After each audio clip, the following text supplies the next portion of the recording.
Hi friends, welcome to Shilpa Nikhil YouTube channel.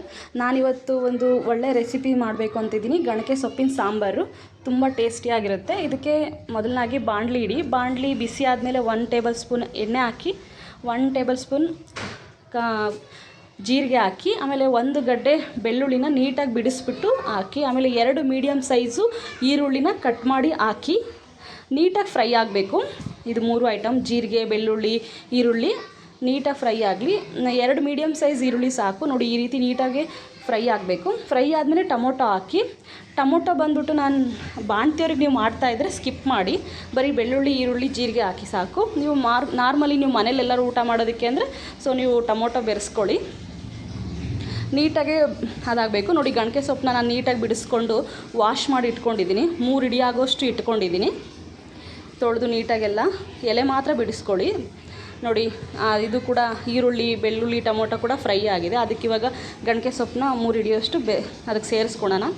ಗಣಕೆ ಸೊಪ್ಪು ತುಂಬ ಒಳ್ಳೆಯದು. ಕೋಲ್ಡು, ಕಫ ಅದೆಲ್ಲ ಇದ್ದಾಗ ಹೋಗುತ್ತೆ. ಚಿಕ್ಕ ಮಕ್ಳಿಗೆ ಕೂಡ ಮಾಡಿ ಊಟ ಮಾಡಿಸ್ಬೋದು. ತುಂಬ ಒಳ್ಳೆಯದು, ಕೋಲ್ಡೆಲ್ಲ ಬರೋಲ್ಲ ಬೇಗ. ಆಮೇಲೆ ಬಾಣ್ತಿಯರ್ಗಂತೂ ತುಂಬ ಒಳ್ಳೆಯದು, ಅವ್ರದ್ದು ಶೀತದ ಮೈ ಇರುತ್ತೆ. ಸೊ ಇದು ನೀವು ಪಲ್ಯ ಇಲ್ಲ ಈ ಥರ ಸಾಂಬಾರು ಮಾಡ್ಕೊಳೋದ್ರಿಂದ ಅವ್ರ ಬಾಡಿ ಬೆಚ್ಚಗಿರುತ್ತೆ. ಸೊ ಹೀಟ್ ಆಗುತ್ತೆ. ನೀವು ಅಟ್ಲೀಸ್ಟ್ ಒಂದು ವಾರಕ್ಕೆ 1 ಟೈಮಿನೋ 15 ದಿನಕ್ಕೆ 1 ಟೈಮ್ನೋ ಮಾಡಿಕೊಡಿ ನೋಡಿ. ಈ ರೀತಿ ನೀಟಾಗಿ ಮಿಕ್ಸ್ ಮಾಡಿಬಿಟ್ಟು ಪ್ಲೇಟ್ ಕ್ಲೋಸ್ ಮಾಡಿ ಒಂದು 5 ಮಿನಿಟ್ಸ್ ಬಿಡಿ ನೋಡಿ. 5 ಮಿನಿಟ್ಸ್ ಬಿಟ್ಟ ನಂತರ ನೀರು ಬಿಟ್ಕೊಂಡಿದೆ. ಎಷ್ಟು ನೀಟಾಗೆಲ್ಲ ನೋಡಿ. ಎಷ್ಟು ನಾನು ಸೊಪ್ಪು ಹಾಕಿದ್ದೆ, ಇಷ್ಟೇ ಆಗೋಗಿದೆ ಸೊಪ್ಪೆ. ಅಷ್ಟು ಅದು ಬೇಯ್ದ ತಕ್ಷಣ ಸ್ವಲ್ಪನೇ ಆಗೋಗುತ್ತೆ ನೋಡಿ. ಈ ಥರ ಆಗಿದೆ. ಇದು ಸಾಂಬಾರು ಬಂದ್ಬಿಟ್ಟು ನೀರು ಬಿಟ್ಕೊಳುತ್ತೆ ಅಂತೇಳಿ ಸಾಂಬಾರು ಗಟ್ಟಿ ಬರೋದಕ್ಕೋಸ್ಕರ 1 ಟೀ ಸ್ಪೂನಷ್ಟು ಅಕ್ಕಿನ ಬಿಸಿ ಮಾಡಿ ಹಾಕ್ಕೊಳ್ಳಿ. ಹುರ್ಕೊಳ್ಳಿ ಚೆನ್ನಾಗಿ. ಒಂದು ಬ್ರೌನ್ ಕಲರ್ ಬರೋವರೆಗೂ ಹುರ್ಕೊಳ್ಳಿ. ಬ್ರೌನ್ ಕಲರ್ ಬರೋವರೆಗೂ ಹುರ್ಕೊಂಡು ಒಂದು ಪ್ಲೇಟಿಗೆ ಎತ್ತಿಡಿ ನೋಡಿ. ಗಣಕೆ ಸೊಪ್ಪು ಇದೆಲ್ಲ ಐಟಮ್ಸ್ ಎಲ್ಲ ಚೆನ್ನಾಗೆಲ್ಲ ಬೆಂದೋಗಿದೆ. ಸೊ ಇದಕ್ಕೆ ನೀವು ಬೆಂದೋಗಿದೆ. ಇದಕ್ಕೆ ನೀವು ಸ್ವಲ್ಪ ಕೊತ್ತಂಬರಿ, 1 ಕಪ್ಪಾಗೋಷ್ಟು ತೆಂಗಿನಕಾಯಿ ತುರಿ, ಇದನ್ನು ನೀಟಾಗಿ ಮಿಕ್ಸ್ ಮಾಡ್ಕೊಳ್ಳಿ. ಇದು ಕೂಡ ಕಾಯಿ ತುರಿ, ಕೊತ್ತಂಬರಿನೂ ಕೂಡ ಅದು ಎಣ್ಣೆಯಲ್ಲಿ ನೀಟಾಗಿ ಒಂದು ಸಲ ಫ್ರೈ ಆಗಲಿ. ನೀಟಾಗಿ ಮಿಕ್ಸ್ ಮಾಡ್ಕೊಳ್ಳಿ. ನೀಟಾಗಿ ಮಿಕ್ಸ್ ಮಾಡ್ಕೊಂಡಾದಮೇಲೆ ನಮ್ಮ ಮನೇಲಿ ಮಾಡಿರೋಂತಹ ಸಾಂಬಾರು ಪೌಡಿ ಯೂಸ್ ಮಾಡ್ತಾಯಿದ್ದೀವಿ. ನೀವು ನಿಮ್ಮ ಮನೇಲಿ ಯಾವುದೇ ಸಾಂಬಾರು ಪೌಡ್ರು ಮಾರ್ಮಲಿ ಬೇರೆ ಸಾಂಬಾರು ಯೂಸ್ ಮಾಡ್ತೀರೋ ಅದೇ ಯೂಸ್ ಮಾಡಿ. ನಾನು 2 ಟೇಬಲ್ ಸ್ಪೂನಷ್ಟು ಸಾಂಬಾರು ಪೌಡ್ರ್ ಯೂಸ್ ಮಾಡ್ತಾಯಿದ್ದೀನಿ. 2 ಟೇಬಲ್ ಸ್ಪೂನ್ ಸಾಂಬಾರು ಪೌಡ್ರನ್ನ ನಾನು ಹಾಕಿ ನೋಡಿ ಚೆನ್ನಾಗಿ ಮಿಕ್ಸ್ ಮಾಡ್ಕೊಳ್ಳಿ. ಚೆನ್ನಾಗಿ ಮಿಕ್ಸ್ ಮಾಡ್ಕೊಂಡಾದಮೇಲೆ ಈ ರೀತಿ ನೀಟಾಗಿ ಮಿಕ್ಸ್ ಮಾಡಿಬಿಟ್ಟು 1 ನಿಮಿಷ ಬಿಡಿ ಸಾಕು. 1 ನಿಮಿಷ ಬಿಟ್ಟು ನೋಡಿ.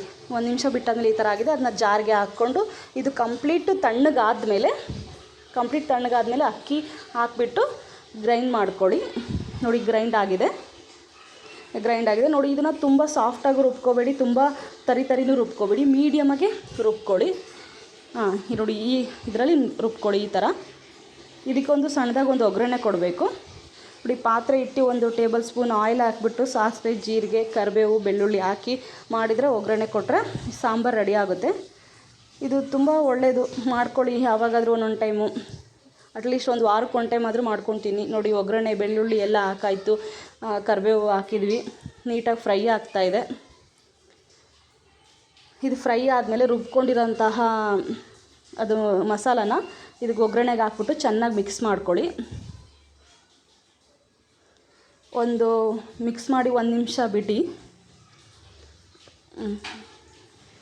ಮಿಕ್ಸ್ ಮಾಡಿ 1 ನಿಮಿಷ ಬಿಟ್ಟಾದಮೇಲೆ ನೋಡಿ ಈ ರೀತಿ ಆಗೋಗಿರುತ್ತೆ. ಸ್ವಲ್ಪ ಎಣ್ಣೆಯಲ್ಲಿ ಚೆನ್ನಾಗಿ ಅದು ಕೂಡ ಇದು ಕುದ್ದಿರುತ್ತೆ. ಅದಾದಮೇಲೆ ಜಾರಲ್ಲಿ ನೀವು ರುಬ್ಬಿದ್ದಂಥ ಜಾರಲ್ಲಿ ಅದನ್ನ ತೊಳ್ಕೊಂಡು ನೀರು ಹಾಕ್ಕೊಳ್ಳಿ. ನಿಮ್ಗೆ ಎಷ್ಟು ಇವಾಗ ನೋಡಿ ನಿಮ್ಗೆ ಎಷ್ಟು ತಿಳಿಬೇಕೋ ಅಷ್ಟು ನೀರು ಮಿಕ್ಸ್ ಮಾಡ್ಕೊಳ್ಳಿ. ತುಂಬ ಗಟ್ಟಿಗೆ ಮಾಡ್ಕೋಬೇಡಿ, ತಿನ್ನೋಕ್ಕಾಗಲ್ಲ. ಸೊ ತುಂಬ ತೆಳ್ಳಗೂ ಮಾಡಬೇಡಿ, ಚೆನ್ನಾಗಿರಲ್ಲ. ಮೀಡಿಯಮಾಗೆ ಒಂದು ಸಾಂಬಾರು ಒಂದು ಮೀಡಿಯಮಲ್ಲಿ ಮಾಡ್ಕೊಳ್ಳಿ. ನಿಮ್ಗೆ ಗೊತ್ತಾಗುತ್ತೆ ಅನಿಸುತ್ತೆ. ತುಂಬ ತೆಳ್ಳಗೆ ಮಾಡಬೇಡಿ, ತುಂಬ ಗಟ್ಟಿನೂ ಮಾಡಬೇಡಿ, ಮೀಡಿಯಮಾಗಿ ಮಾಡ್ಕೊಳ್ಳಿ ನೋಡಿ. ಇದು ಸ್ವಲ್ಪ ನನಗೆ ಗಟ್ಟಿನೇ ಅನ್ನಿಸ್ತಾ ಇದೆ. ಸೊ ನಾನು ಜಾರಲ್ಲಿ ಇನ್ನೂ ಸ್ವಲ್ಪ ನೀರಿತ್ತು, ಅದನ್ನು ಕೂಡ ಹಾಕ್ಕೊಳ್ತಾ ಇದ್ದೀನಿ. ನನಗಿಷ್ಟು ತೆಳು ಸಾಕು ನೋಡಿ. ಇಷ್ಟು ಸಾಕು. ಇಷ್ಟು ಅದಕ್ಕೆ ನೀವು ಮಾಡ್ಕೊಳ್ಳಿ ಸಾಕು. ಇದಕ್ಕೆ ನೋಡಿ ರುಚಿಗೆ ತಕ್ಕಷ್ಟು ಉಪ್ಪು ಹಾಕ್ಬಿಟ್ಟು ಮಿಕ್ಸ್ ಮಾಡಿ, ರುಚಿಗೆ ತಕ್ಕಷ್ಟು ಉಪ್ಪು ಹಾಕ್ಬಿಟ್ಟು ಮಿಕ್ಸ್ ಮಾಡಿಕೊಂಡು ಒಂದು 15 ಇಲ್ಲ 10 ನಿಮಿಷ ಚೆನ್ನಾಗಿ ಕುದಿಸಿ ನೋಡಿ. 15 ನಿಮಿಷ ಕುದಿಸಿ ಆದಮೇಲೆ ಈ ರೀತಿ ಕಲರ್ ಚೇಂಜ್ ಆಗಿರುತ್ತೆ, ಘಮನೂ ಬರ್ತಾ ಇರುತ್ತೆ, ಟೇಸ್ಟು ಸೂಪರಾಗಿರುತ್ತೆ. ಇದು ಅನ್ನಕ್ಕೆ ಮುದ್ದೆಗೆ ಎಲ್ಲ ಚೆನ್ನಾಗಿರುತ್ತೆ. ಒಂದು ಸಲ ಟ್ರೈ ಮಾಡಿ. ಈ ರೆಸಿಪಿ ನೀವು ನಿಜವಾಗ್ಲೂ ಇಷ್ಟಪಡ್ತೀರಾ. ಒಂದು ಸ್ವಲ್ಪನೂ ಕಹಿ ಬರೋದಿಲ್ಲ. ಈ ರೆಸಿಪಿ ತುಂಬ ಚೆನ್ನಾಗಿದೆ, ಟ್ರೈ ಮಾಡಿ. ರೆಸಿಪಿ ಇಷ್ಟ ಆದರೆ ಲೈಕ್ ಮಾಡಿ, ಸಬ್ಸ್ಕ್ರೈಬ್ ಮಾಡ್ಕೊಳ್ಳಿ. Thank you for watching my YouTube channel.